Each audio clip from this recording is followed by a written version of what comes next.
রাসূলুল্লাহ সাল্লাল্লাহু আলাইহি ওয়াসাল্লামের নবুয়ত প্রাপ্তির যে যুগ, যেটাকে আমরা এখনকার সেকুলার সমাজে অনেকেই মধ্যযুগ বলে থাকি আর কি।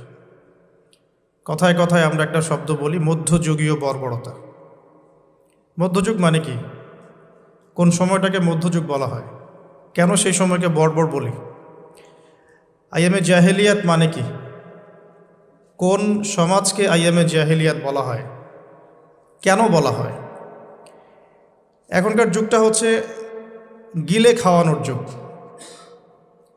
যে কোনো কথা মিডিয়ার মধ্য দিয়ে কানের পাশে যখন বারবার বাজানো হয়, অটোমেটিক্যালি আমাদের মনের মধ্যে এটা ইনস্টল হয়ে যায়। যে কোনো ওয়ার্ড এই যুগে মিডিয়ার মধ্য দিয়ে